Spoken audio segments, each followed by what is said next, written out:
जय गुरु जी संगत जी, जय गुरु जी संगत जी,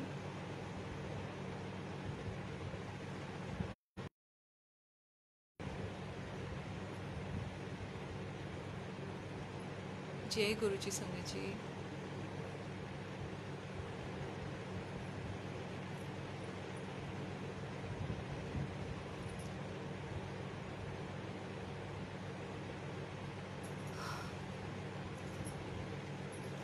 जय गुरु जी संगत जी।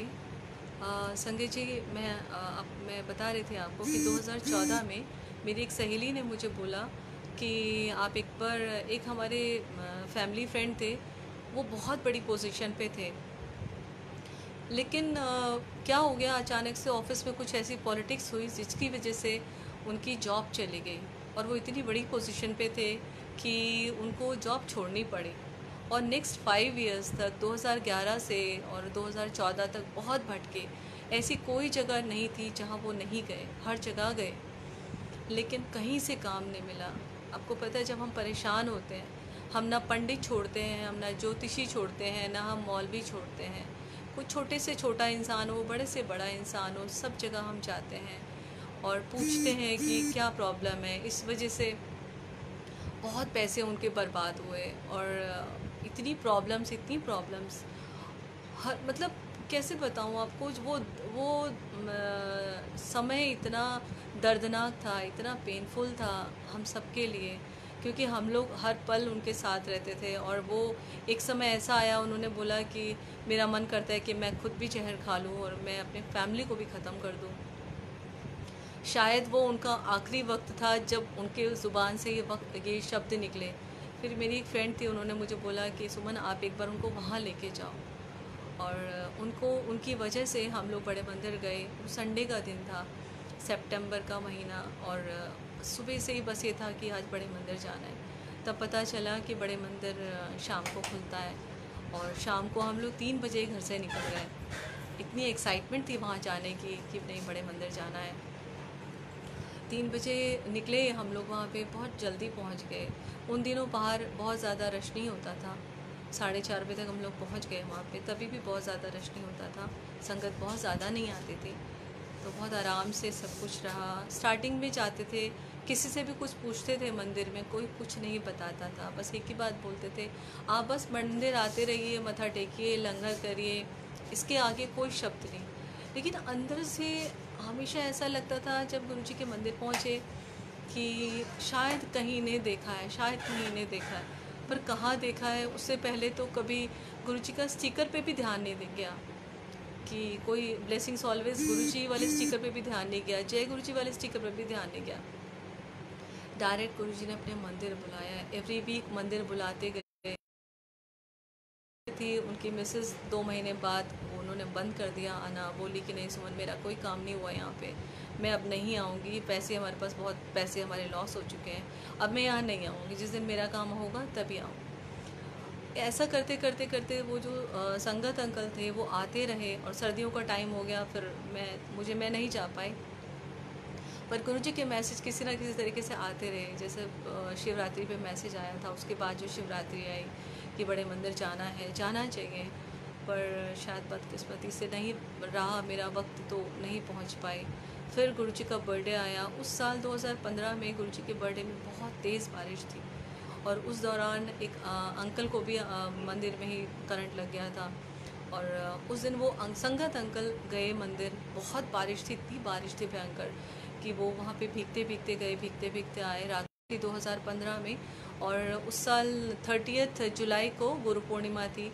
और एवरी मंथ पूर्णमासी पे वहाँ पे छतरपुर में माता रानी का मंदिर, बहुत सालों से माता रानी हर पूर्णमासी पे मंदिर बुलाती थी।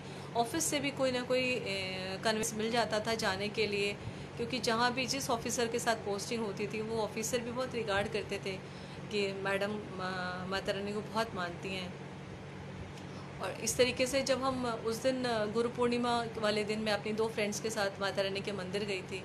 और हम लोग जब वापस आ रहे थे तो जो संगत अंकल थे, उनकी मिसेस का फ़ोन आया कि सुमन, मेरे हस्बैंड का अपॉइंटमेंट हो गया है और शाम को आज तुम्हारे साथ बड़े मंदिर जाना है। तभी भी इस बात का एहसास नहीं हुआ कि आज गुरु पूर्णिमा है और गुरु जी के मंदिर में कितना बड़ा जलसा होगा, गुरु जी की खास सेलिब्रेशन है, तभी भी बिल्कुल इस बात का एहसास नहीं हुआ। और मैंने उनको बोला, उनकी मिसेस को, कि मैं तो अभी छतरपुर मंदिर से आ रही हूँ, माता रानी के मंदिर से। तो उन्होंने बोला, नहीं सुमन, पहले दिन हम तुम्हारे साथ ही गए थे और आज भी हम तुम्हारे साथ ही गुरु जी का शुक्राना करने जाएंगे। मैं आपको बता नहीं सकती, मैं इतनी खुश थी, इतनी खुश कि शाम को मैंने अपने हस्बैंड को बोला कि शाम को ऐसे से वो लोग मुझे लेने ऑफिस आएंगे। आप सोचिए, कहाँ वो फरीदाबाद में रहते हैं, कहाँ मेरा ऑफिस द्वारका में, कहाँ से फिर हमें भाटी माइंस वापस जाना था। लेकिन वो लोग आए मुझे मेरे ऑफिस लेने के लिए। उसके बाद फिर हम बड़े मंदिर गए। बड़े मंदिर का जो नज़ारा था, वाकई ऐसा लग रहा था जैसे हम स्वर्ग में आ गए हैं। इतनी संगत भी कोई बहुत ज़्यादा नहीं थी, बहुत लिमिटेड संगत थी।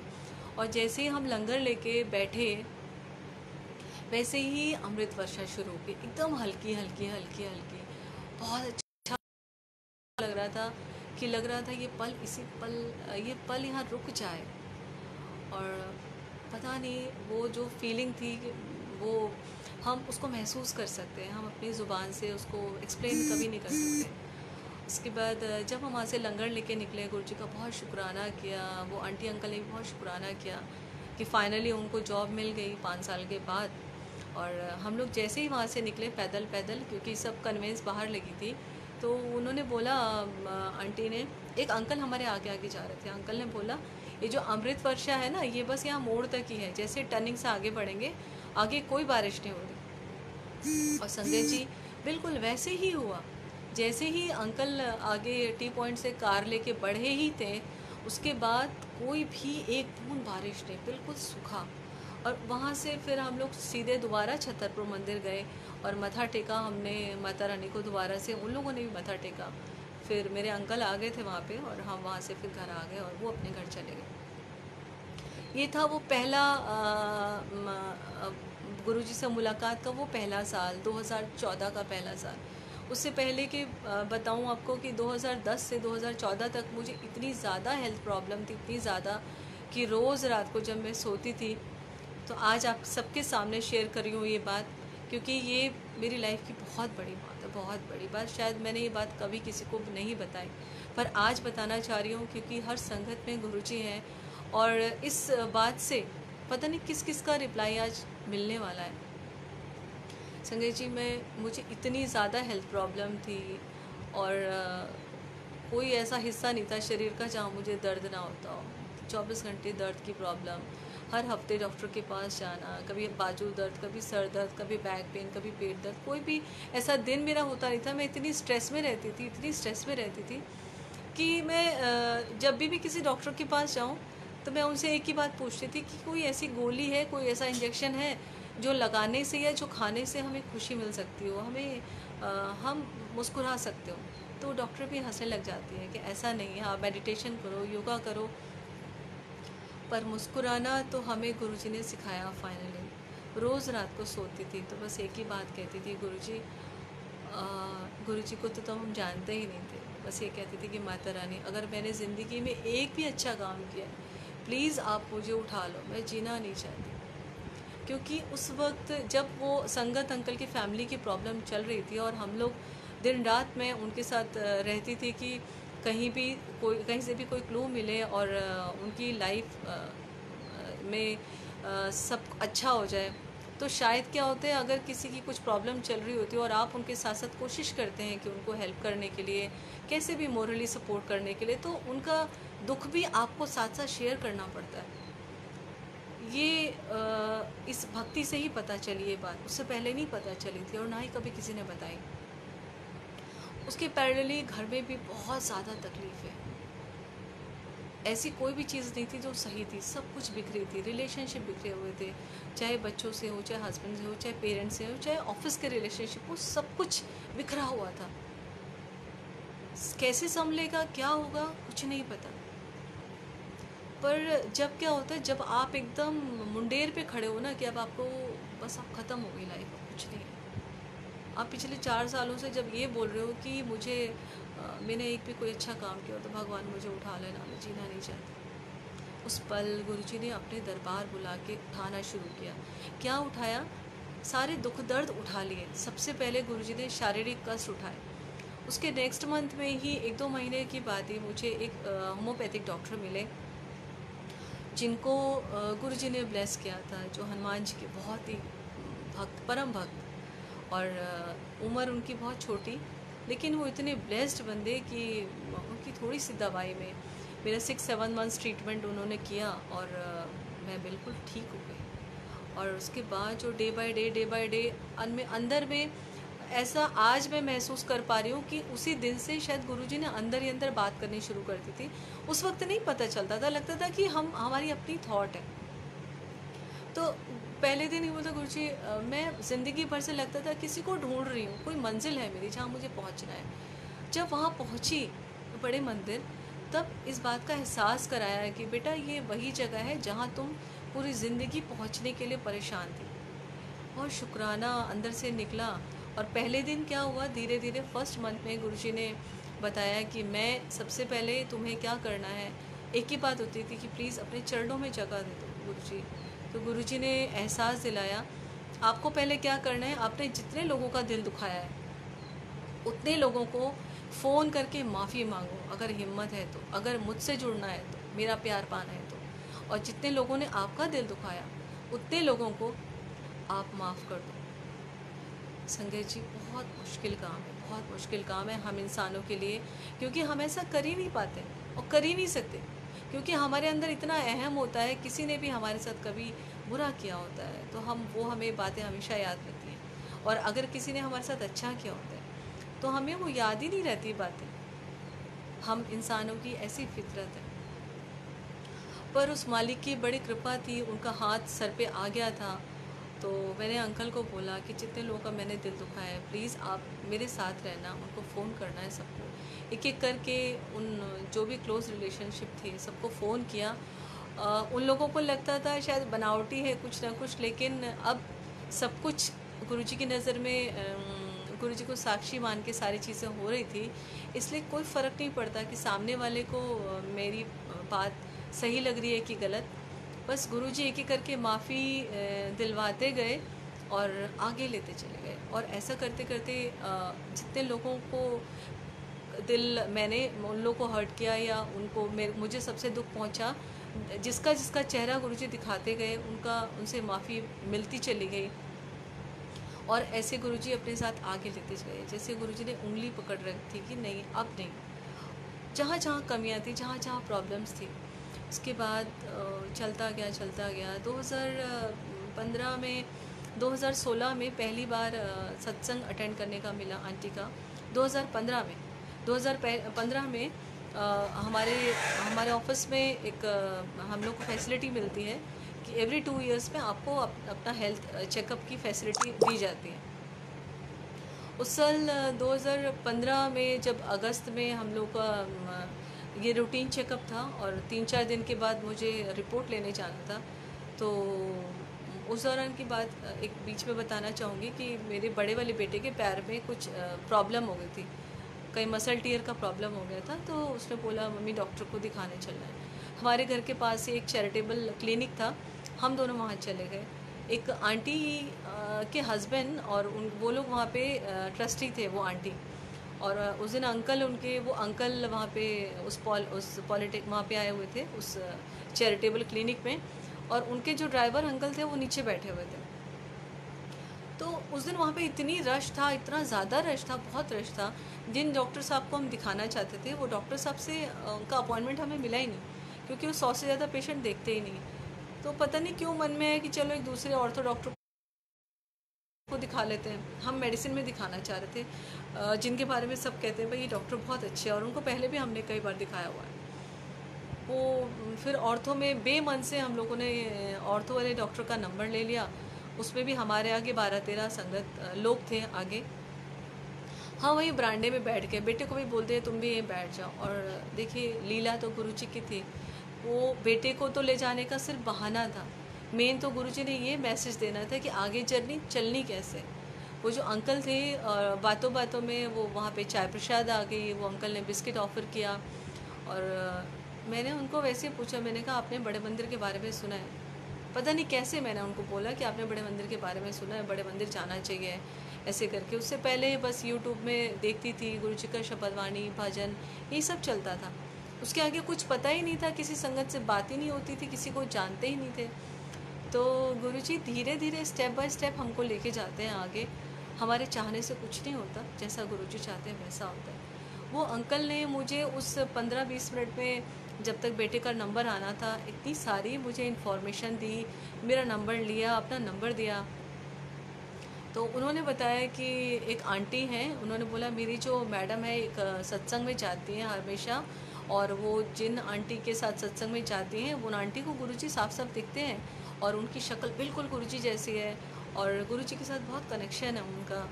तो उस वक्त फिर मेरे माइंड में ये आया कि हाँ चलो, बहुत अच्छी बात है। जब भी हमें किसी भी ऐसी संगत का या किसी का भी पता चलता है तो हमारे माइंड में बस एक ही बात आती है कि हम उनसे जाएंगे तो हमारे जीवन से जुड़ी जो भी काम है, रुके हुए काम है, वो कब पूरे होंगे, कैसे पूरे होंगे। चाहे हमारी प्रमोशंस है, चाहे हमारे घर की प्रॉब्लम्स है, चाहे बच्चों की प्रॉब्लम है, हम सबके माइंड में एक ही चीज़ रहती है, और मेरे माइंड में भी यही सब था। तो वो अंकल से मैंने जय गुरु जी किया, और फॉर्मेलिटी के लिए बेटे को डॉक्टर को दिखाया, और हम लोग वहाँ से आ गए। ना हमने कोई दवाई ली, ना हमने कोई एक्सरा कराया, कुछ भी नहीं कराया। बस आने के बाद इसी उधेड़-बुन में लग गई। हर 2-3 दिन के बाद वो अंकल को फ़ोन करती कि अंकल, वो ड्राइवर अंकल को, कि आपने अपनी मैडम से पूछा क्या वो सत्संग के बारे में, वो कहाँ होता है। ऐसे करते करते 15 दिन और बीत गए, और महीना भर बीत गया। फिर एक दिन उन अंकल को लगातार मैं फ़ोन करती रही। अंकल ने फिर अपनी मैडम से पूछ के मुझे उन आंटी का नंबर दिया। तो बोले कि आंटी वो गुड़गांव में रहती हैं। ऐसा करते करते सितंबर आ गया, और सितंबर में रूटीन चेकअप के लिए जाना था, और अंदर से ये खुशी थी कि हाँ चलो, उन आंटी का नंबर मिल गया, उनसे बात करनी है। उसी दौरान ही मिला था वो नंबर। और जिस दिन मुझे रिपोर्ट लेने जाना था उससे एक दिन पहले ही मुझे शाम को वो आंटी से बात हो गई। उन्होंने मुझे बोला कि आंटी, नारायणा में एक सत्संग है, आप वहाँ पे आ जाइए। तो आंटी की आई साइट थोड़ी सी वीक थी, तो उन्होंने मुझे बोला कि मुझे मैसेज करने नहीं आता है, और मेरे बच्चे आते तो मैं बताती हूँ। उस वक्त तक मैं कभी व्हाट्सअप यूज़ नहीं करती थी, क्योंकि हमारे घर में हमेशा ही सब व्हाट्सअप पे बिज़ी रहते थे। तो मुझे व्हाट्सअप से और फेसबुक से बहुत प्रॉब्लम रहती थी कि ये सब बेकार की चीज़ें हैं, टाइम वेस्ट करती हैं हमारा। तो मोबाइल सिर्फ उतना कि आप सुन लें और मैसेज कर दें जो भी इम्पोर्टेंट है, इससे ज़्यादा उसका कोई यूज़ नहीं था मेरे लिए। तो मन में बड़ी खुशी, उस दिन शाम को शायद वो वेडनेसडे का दिन था, और अंदर से ये बेचैनी थी कि कैसे भी आंटी से बात हो जाए। फाइनली आंटी ने बात की, और फिर 1-1.5 घंटे बाद आंटी ने एड्रेस भी दिया कि आंटी इस एड्रेस पे आप आना है। और अगले दिन मैं रात भर सो नहीं पाई, ये सोच के कि कल मुझे सत्संग में जाना है। और मेरे साथ 2 मेरी फ्रेंड्स भी थी, तो मैंने उनसे पूछा आप लोग आओगे वहाँ पे रिपोर्ट लेने। उन्होंने मना कर दिया, और मैं फटाफट उस दिन बिफोर टाइम हॉस्पिटल पहुँची, रिपोर्ट्स कलेक्ट की, जो कंसर्न डॉक्टर को दिखाना था। बार बार उनको ये झूठ बोल रही थी कि मुझे टाइम बहुत हो रहा था, 11 साढ़े 11 बज गए थे, और 12 बजे से सत्संग शुरू था। तो मन में आ रहा था कि 12 बजे तक बस पहुँच जाऊँ। तो बार बार वहाँ पे डॉक्टर के लिए झूठ बोले जा रहे थे कि प्लीज़, मुझे बच्चों के स्कूल पहुँच रहे हैं, मेरी रिपोर्ट्स आप जल्दी से देख लो, क्योंकि ऑफिस में रिपोर्ट सबमिट करनी होती है। फिर फाइनली उन्होंने मेरा डॉक्टर से मेरी अपॉइंटमेंट करवा दी, और उनको दिखा के ऐसा करते करते 12 से ऊपर टाइम हो गया था मेरा। वहाँ पे खड़ी हुई हॉस्पिटल के बाहर, साकेत में जो मोदी हॉस्पिटल, वो मैक्स हॉस्पिटल है, वहाँ से मुझे नारायणा जाना था। और कह रही गुरुजी कैसे जाएंगे, कैसे जाएंगे। बाहर जैसे ही आए, वहाँ पे 5-7 मिनट के बाद एक बस आ गई, बस से गई। बस अंदर ये लग रहा था कैसे भी मुझे सत्संग में पहुँचना है। सत्संग में क्या होता है, कैसे होता है, मैं कुछ नहीं जानती थी, बस मुझे वहाँ पहुँचना था, और वो आंटी से मिलनी थी और अपनी बातें पूछनी थी, बस मुझे इतना पता था। और वहाँ पे पहुँची, और थोड़ा सा आगे चली गई, फिर ऑटो करके पीछे आई। फाइनली सत्संग ख़त्म होने से आधा घंटा पहले मैं वहाँ पे पहुँच गई। जब सत्संग में पहुँची, शुक्राना चल रहा था, इतना रोई वहाँ बैठ के, इतना रोई, इतना रोई, इतना रोई। क्यों रोना आ रहा था कुछ पता नहीं था। शायद वो इस बात की खुशी थी कि हे परमात्मा, हे भगवान, हे भोलेनाथ, आपने मुझे फाइनली अपने पास बुलाया, अपने सत्संग में बुलाया, अपने दर से जोड़ा। और उस वक्त वो आंटी को ना मैंने कभी देखा था, ना मैं कभी उनको जानती थी। वहाँ पे बहुत सारी आंटीज़ आई हुई थी, और एकदम से जब सत्संग ख़त्म हुआ और शुक्राना हो गया, एकदम से उन आंटी के पास मैं जाके बोल रही हूँ कि मैंने फ़ोन किया था, आंटी मेरा भी नंबर लिख लो। वो लोग नंबर में कुछ कह रहे थे कि भाई हम लोग ये जो सत्संग है उसमें ग्रुप में डालेंगे, कुछ ऐसी बातें हो रही थी। मैं उन आंटी के पास जाके अपनी बात शेयर करने लगी। तब तक मुझे ये नहीं पता था कि सत्संग शेयर करने का क्या मतलब होता है या आपके जीवन का सत्संग क्या है। तो आंटी मुझे मुस्कुरा के कहने लगी, सुमन दुबे। मैंने कहा हाँ आंटी। तो कहती अच्छा लोधी रोड से। मैंने कहा हाँ लोधी रोड से। तो सबको बुला के कहने लगी कि आज वो जिन आंटी के घर हम गए थे उनका एक दिन पहले बर्थडे था, तो और उस दिन वो सत्संग आंटी के बर्थडे के लिए गुरुजी ने स्पेशल ब्लेसिंग्स के लिए शेयर करवाया था। तो जिन आंटी से मैं बात कर रही थी उन्होंने बोला कि आज गुरुजी ने बोला था कि गुरुजी खुद आएंगे केक काटने आंटी के साथ। और इस तरीके से गुरुजी ने मुझे बहुत ज़्यादा ब्लेस किया। और बता नहीं सकती मैं कितना रोई उस दिन, कितना रोई कि जैसे जन्मों के वो आंसू थे जो वहाँ पे निकल रहे थे। लग रहा था पता नहीं कौन कौन सी गलियों में भटके, बहुत ख़राब ख़राब गलियाँ थी जीवन की, वहाँ से निकल के भगवान ने कैसे कहाँ पे हमें पहुँचा दिया ला के। वो मेरी लाइफ का इतना बड़ा टर्निंग पॉइंट था, इतना बड़ा टर्निंग पॉइंट था कि मैं बता नहीं सकती आप संगत को कि कितना बड़ा टर्निंग पॉइंट था लाइफ का। उसके बाद आंटी ने बोला एक संगत आंटी को कि इनका नाम आप ऐड कर लो और व्हाट्सएप में इनको ऐड करके ग्रुप में अपने जो हमारा ग्रुप है संगत विजन का उसमें ऐड कर देना और जो भी सत्संग आएंगे सुनेंगे। तो मैंने कहा आंटी मैं तो व्हाट्सएप यूज़ ही नहीं करती। कहती नहीं आपको व्हाट्सएप तो अब यूज़ करना पड़ेगा, उसके बिना तो हम सत्संग कैसे सुनेंगे आप, या सत्संग कहीं पे होगा तो कैसे आप आओगे। उसी दिन जाके मैंने बच्चों को बोला कि अब मुझे जल्दी से मेरा व्हाट्सएप स्टार्ट करो। उसी दिन से सत्संग मेरा स्टार्ट हो गया। गुरुजी की बहुत स्पेशल क्लासेस मिलनी शुरू हो गई। बहुत तेज़ी से गुरुजी लेके जा रहे थे साथ साथ। हर वक्त बस एक ही चीज़ का लगता था, सुनाई देता था कि गुरुजी के साथ ध्यान लगाना है, गुरुजी के साथ ध्यान लगाना है। ध्यान कैसे लगाना है ये किसी से भी पूछना बहुत डिफ़िकल्ट काम है और हर किसी का अपना अपना एक्सपीरियंस है। जिस वक्त आप किसी से प्यार करते हो, सपोज़ मैं किसी से प्यार करती हूँ तो मैं हमेशा उसके नशे में रहूँगी। उसका नशा ही हमारा ध्यान है।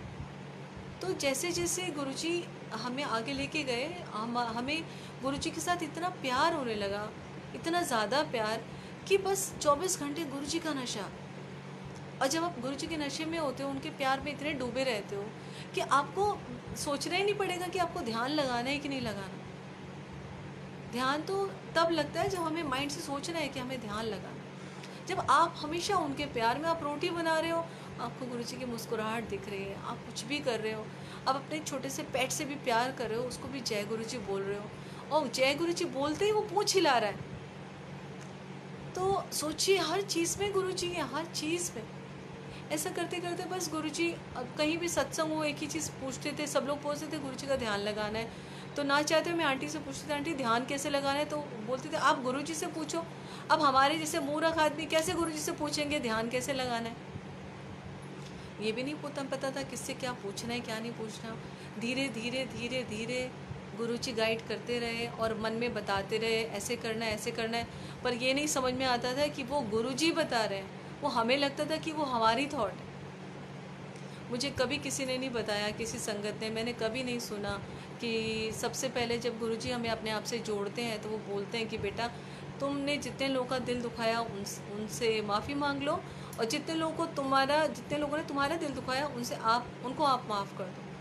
लेकिन ये गुरुजी ने बताया और ये सारा एक्सपीरियंस आपके साथ वो शेयर कर रही हूँ जो आप बीती है।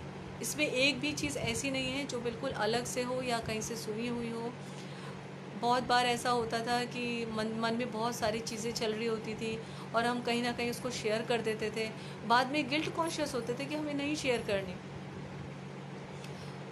तो धीरे धीरे गुरुजी ने उसको कट ऑफ किया और कट ऑफ करते करते एक दिन एक आंटी से पता चला। उन आंटी को फिर मैंने पूछ लिया अपनी आदत के अनुसार, आंटी गुरुजी के साथ ध्यान कैसे लगेगा। तो आंटी ने मुस्कुराते हुए बोला, आंटी हमारे जो बर्तन है हमारा इतना काला है, अभी इतना काला है, गुरुजी इसको मांज रहे हैं और जैसे जैसे वो साफ़ होता रहेगा एक दिन ध्यान लग जाएगा। लेकिन मुझे लगता है गुरुजी का प्यार ही गुरुजी का ध्यान है। जब आप उनके प्यार में पागल हो रखे होते हो ना, सामने वाला आपको 10 गाली भी दे रहा होता है तो आपको पता नहीं चलता है।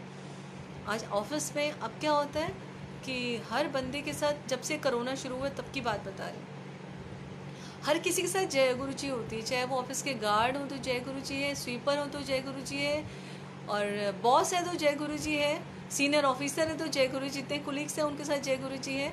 और अगर कोई जय गुरु जी नहीं बोलता तो गुरु जी ने कहलवा रखा है कि उनसे 100 रुपये की पेनल्टी लगा देना। तो जब पेनल्टी की बात होती है कि अगर आपने जय गुरु जी नहीं बोला तो आपको 100 रुपये पेनल्टी देनी पड़ेगी, तो बड़े खुश होते हैं, हैरान भी होते हैं। तो अब जैसे ही हम एक दूसरे के सामने आते हैं तो सामने वाले बोलना शुरू कर देते हैं कि मैडम जय गुरु जी। आज की डेट में गुरु जी ने मशहूर किया अपने नाम से, वरना हमारी तो कहीं कोई औकात नहीं थी। तो जब गुरु जी आपको कैसे पल पल गुरु जी अपने बच्चों को जोड़ रहे हैं, गुरु जी को सब पता है।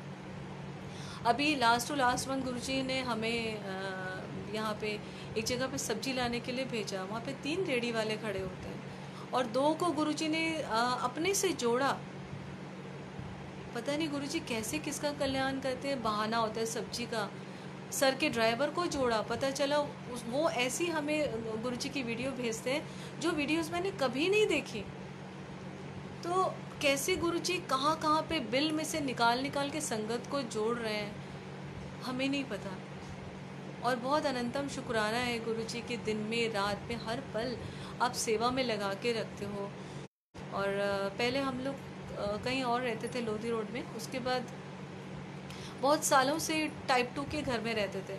उस 2 कमरे के मकान में बड़ा अच्छा लगता था, क्योंकि बचपन ही ऐसे मकानों में बीता था। तो लगता था कि नहीं, गवर्नमेंट से अगर कहीं प्राइवेट में जाएंगे तो बड़ा मुश्किल होगा, ऐसे गलियों में रहना, और प्राइवेट एरिया अच्छे नहीं होते।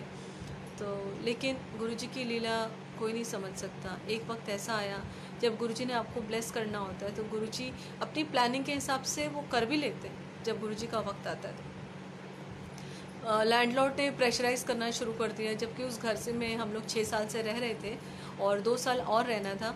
और छोटे वाला बेटे का 12th का एग्ज़ाम का सेशन था, लास्ट टू लास्ट ईयर की बात है ये। तो ये लैंडलॉर्ड बार बार बोलते थे कि सुमन प्लीज़ मकान खाली कर दो, मकान खाली कर दो, कल को मेरी कंप्लेंट ना हो जाए।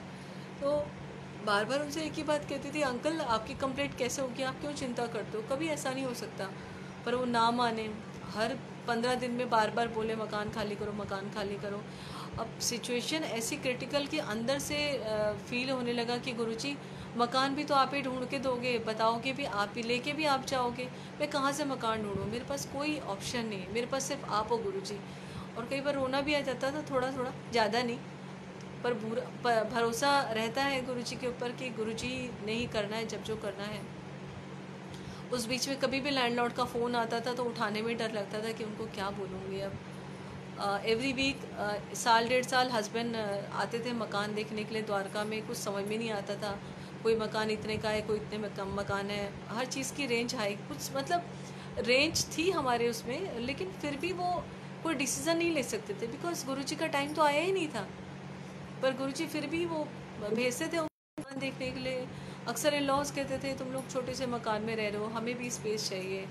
तो अगर पेरेंट्स ने इतना हमें इंसिस्ट नहीं किया होता, लैंडलॉर्ड का इतना प्रेशर नहीं होता, तो शायद हम नहीं शिफ्ट हो पाते। 2018 में एक दिन फिर गुरुजी ने मॉर्निंग में बोला, सैटरडे नाइट को, कि मॉर्निंग में आपको द्वारका जाना है आपके डिपार्टमेंट के मकान देखने के लिए।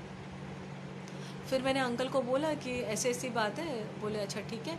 और हम लोग सीधे वहाँ से आए और यहाँ पे द्वारका में हमारे डिपार्टमेंट के फ्लैट्स देखने के लिए। तो ये मकान जो है 8th फ्लोर तक है। तो हम लोगों ने उस दिन जिनके पास चाबी थी, जो अलॉटमेंट का जो ऑफिस था वहाँ पे सब बंद था, कोई भी नहीं था।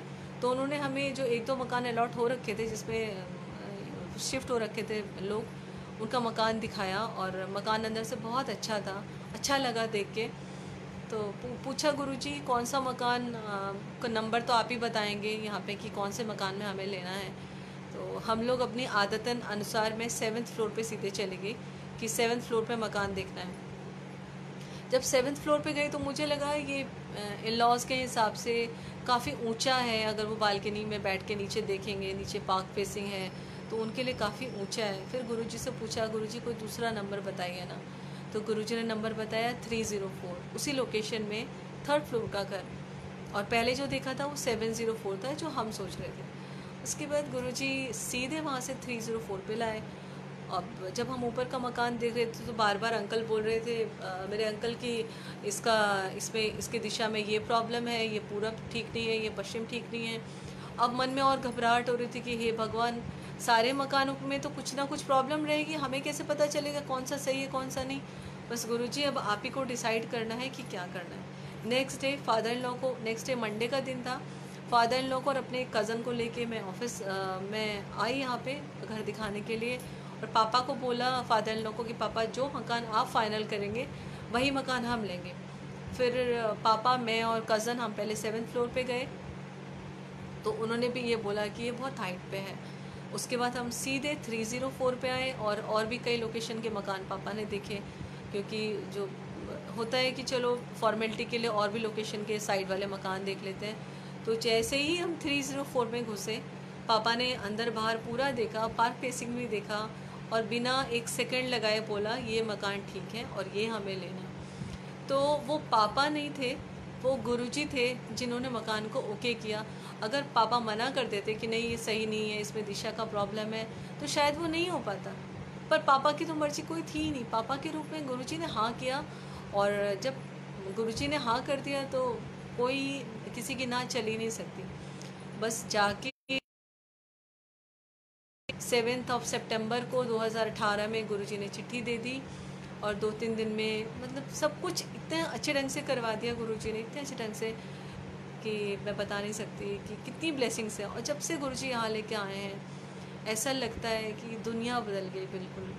और इस कोरोना का बहुत शुक्राना है इनको, इस कोरोना का तो मैं बहुत दुआ देना चाहती हूँ। कैसे इनको बददुआएं तो निकल नहीं सकती, क्योंकि इनकी वजह से गुरुजी ने जो जर्नी हम सबकी प्योर की, इतनी प्योर की जर्नी में लगा के रख दिया। 1 to 1 सारे संगतों के दिलों में गुरुजी ने सत्संग का भाव पैदा किया। सबको सत्संग करना है, मंदिर जाने की कोई ज़रूरत नहीं है। जहाँ हम कहीं ना कहीं सत्संग होता था वहाँ भागते रहते थे, और जाते थे तो वहाँ पे कहीं ना कहीं हमारे मुंह से कुछ ना कुछ बातें निकलती भी होंगी ज़रूर से, क्योंकि ह्यूमन बीइंग है, बिना बातों के हम रह नहीं पाते।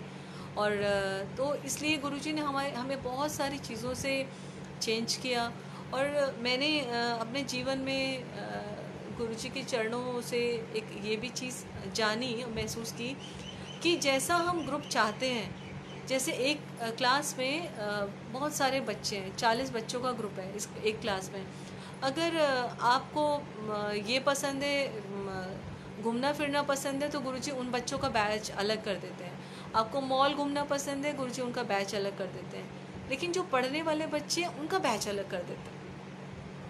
और जिसको कुछ नहीं करना, सिर्फ बातें करनी है, गुरुजी उनका बैच अलग कर सकते हैं। पर गुरुजी सबको वैसे रखना चाहते हैं जो जैसे रहना चाहते हैं।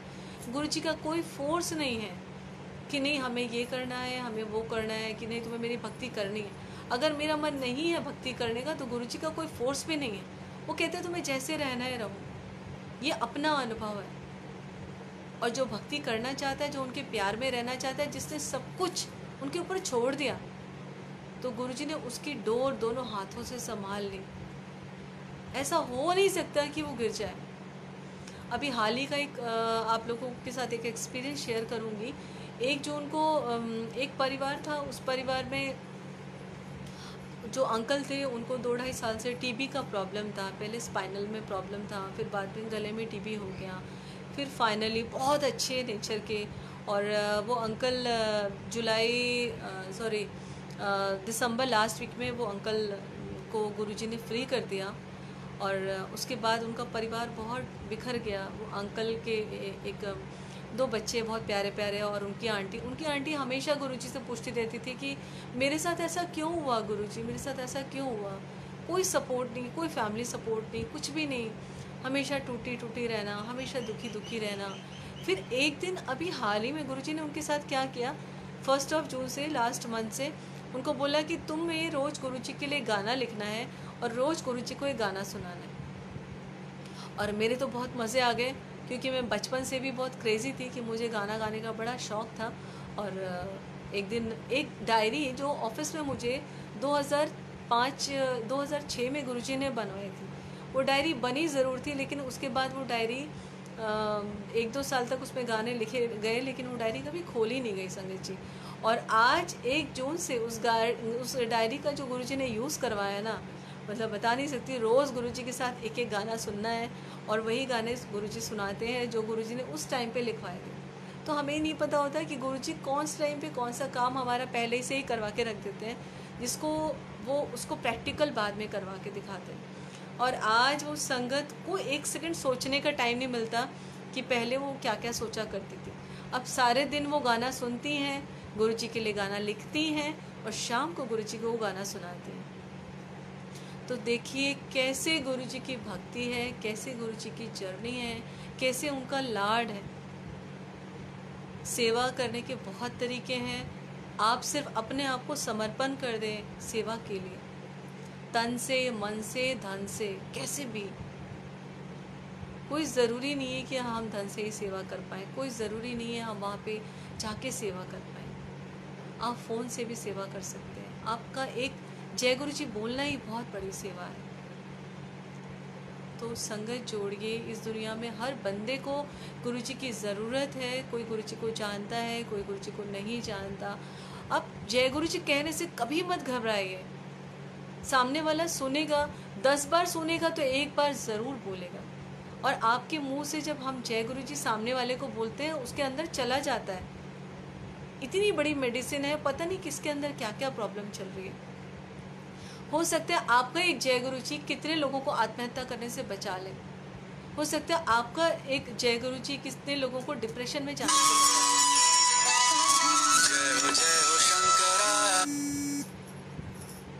तो बहुत शुक्राना है गुरु जी का कि आज गुरु जी ने इतना बड़ा सरप्राइज़ जो दिया आप सबके साथ ये सब शेयर करने का।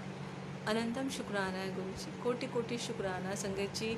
और आज गुरु जी इतने सारी संगतों के रूप में यहाँ पे विराजमान हैं और हर पल ऐसे मुस्कुराते हैं, हर पल ऐसे हिम्मत बढ़ाते हैं, इतना लाड करते हैं, इतना प्यार करते हैं कि सच में आज अगर कोरोना आ भी जाए और बोल देना कि चलो मेरे साथ, तो अंदर से यही आएगा, शुक्राना गुरु जी। कोरोना से नहीं डरना, ये डरना है कि हमसे जाने अनजाने किसी की निंदा चुगली ना हो। अगर हो जाए तो कोशिश करनी है कि गुरु जी से कान पकड़ के माफ़ी मांगनी, गुरु जी आई एम वेरी सॉरी, माफ़ कर देना गुरु जी, ऐसी गलती कभी ना हो। क्योंकि इंसान है, जाने अनजाने हम किसी का गलत सुन भी लेते हैं और ज़ुबान से निकल भी जाती है। हम किसी पॉलिटिशियंस को भी क्यों गलत बोले, किसी को भी क्यों गलत बोले, हमारा कोई हक नहीं है गलत बोलने का। गुरुजी ने सिर्फ बोला है अपनी भक्ति पे हमें कंसंट्रेट करना है। अगर हमें एग्ज़ाम में कुछ नहीं आता, आप पेपर लेके खड़े रहिए। आप पेपर लेके खड़े रहेंगे, गुरुजी मैं इंतज़ार कर रहा हूँ, ये कॉपी में पेपर भी आप ही नहीं करना है गुरुजी, तो गुरुजी हमारे हाथ से पेपर करके पेपर भी कर देंगे। इसलिए संगत जी बस खड़े रहिए, गुरुजी के साथ बैठे रहिए। गुरुजी हमें हर परेशानी से निकाल देंगे, कभी भी वो हमें कभी अकेला नहीं छोड़ रहे हैं। सबसे जय गुरुजी बोलते रहिए। आप चाहे फ़ोन पे बोलिए, चाहे राह चलते बोलिए, चाहे सब्जी वाले को बोलिए, हर किसी को गुरुजी से जोड़िए। चाहे आपके सोसाइटी के गार्ड को बोलिए, जब आप उनको इज्जत देते हैं ना, चाहे गार्ड्स को चाहे स्वीपर को, इतने खुश होते हैं वो, इतने खुश होते हैं, कहते हैं कि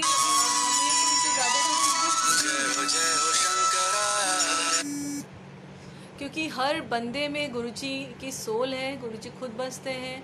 और इसलिए हम सबको सिर्फ सेवा में लगे रहना है और सेवा के तहत गुरुजी हमें कहाँ से कहाँ लेके जाएंगे कुछ नहीं पता। और जब गुरुजी आपको 24/7 सेवा में डाल देते हैं ना, तो ना अमृत वेला चाहिए, ना मंत्र जाप चाहिए, ना कुछ और चाहिए, सिर्फ सेवा पे कॉन्सेंट्रेट कर। राह चलते सबको जय गुरु जी करिए, क्योंकि ये जो 3 शब्द हैं ये इतने बड़ी मैजिकल वर्ड्स हैं, जैसे कि आई लव यू। इसलिए मेरी आपसे हाथ जोड़ के प्रार्थना है, कभी भी किसी से जय गुरु जी करने में कभी मत हिचकिचाइए, तुरंत जय गुरु जी करिए। जो आपके दरवाजे पे आता है उसको जय गुरु जी करिए। आपके दरवाजे पे कोई भी आता है, कभी उसको बिना चाय पानी के कभी मत जाने दीजिए। कोई बिजली वाला, कोई लाइट वाला, कोई फ्रिज ठीक करने वाला, कोई भी आ सकता है, कोई प्लम्बर आ जाए, कोई भी हो, बिना चाय पानी के मत जाने दीजिए उसे। पता नहीं गुरुजी कब आपके दरवाजे किस रूप में आके खड़े हो जाएं, आपको नहीं पता चलेगा। हो सकता है गुरुजी राशन लेने आ जाएं आपसे, फ़ोन कर दें मुझे राशन चाहिए। तो कभी भी पीछे मत हटना आप लोग।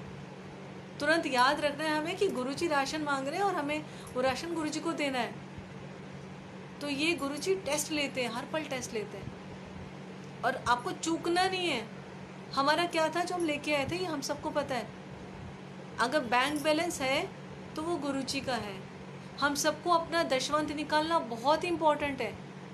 वो दशवंत निकला नहीं, क्योंकि अगर वो दशवंत नहीं निकला तो समझ लीजिए वो अस्पतालों में, थाने में, ऐसी ऐसी जगह जाएगा कि हम बहुत ज़्यादा दर्दों में रहेंगे। इसलिए बेटर है कि हम गुरुजी का दशवंत निकाल दें और गुरुजी से प्रार्थना करें कि गुरुजी ये दशवंत आप ही निकलवा सकते हैं। अदरवाइज़ हम तो ऐसे हैं कि हम एक एक दमड़ी को संभाल के रखना चाहते हैं। हम चाहते हैं गुरुजी, सोचते हैं कि गुरुजी ये हमारी इमरजेंसी में काम आएगा, पर ऐसा नहीं है। वो गुरुजी का पैसा है। जो गुरुजी जो घर में खर्चा हो जाता है सिर्फ उतना है आपका। कोई ज़रूरत नहीं है डिपॉजिट करने की, कोई ज़रूरत नहीं है एफडी करने की। वो सब हमारी ज़िंदगी के बहुत बड़े बड़े झमेले होते हैं। आज की डेट में आज ये जाना है उनके प्यार से इम्पोर्टेंट कुछ भी नहीं। कैसे उन्होंने रखना है वैसे ही रहना है। 7 बजे तक सोना है। जितने बजे सुलाते हैं, जितने बजे उठाते हैं, वो उनके हिसाब से। जब हर पल हम कहते हैं कि हर पल गुरुजी हम आपके हिसाब से चल रहे हैं, तो हम अपना डिमांड क्यों लगाएंगे कि हम अमृत वेला नहीं उठ पाए, हम ऐसा हो गया वैसा हो गया, हम वहाँ नहीं पहुँच पाए। कोई बात नहीं, हमारा हर पल गुरुजी ने डिसाइड कर रखा है। तो अपना सब कुछ उस मालिक के चरणों में समर्पित कर दीजिए। और इसके साथ ही मैं आप सबका बहुत बहुत शुक्राना करना चाहूँगी कि आज इस क्लास में गुरुजी ने अपनी इस नालायक बेटी को खड़ा किया। इसको आता जाता तो कुछ नहीं है। हमारे यूपी में कहावत है कि इतना पता है, हूँ तो किसी अर्थ लायक नहीं मेरे मालिक मेरे दाता, फिर भी तुमने अपने प्यार के काबिल समझा मुझे। जय गुरुजी, शुक्राना गुरुजी, कोटि कोटि शुक्राना। और ये गुरुजी का बर्थडे मंथ है और हर पल हम गुरुजी के साथ बर्थडे मनाएं, उनका शुक्राना करते रहें। कोई भी छोटी मोटी प्रॉब्लम चल रही हो लाइफ में, फिज़िकल प्रॉब्लम, कभी ना घबराएं। वो सब गुरुजी के कर्म काटने के तरीके हैं। कभी कभी दर्दें बढ़ जाती हैं और कभी कभी दर्दें कम हो जाती हैं, तभी भी इस वाणी से, इस ज़ुबान से सिर्फ शुक्राना निकलना। शुक्राना मेरे दाता।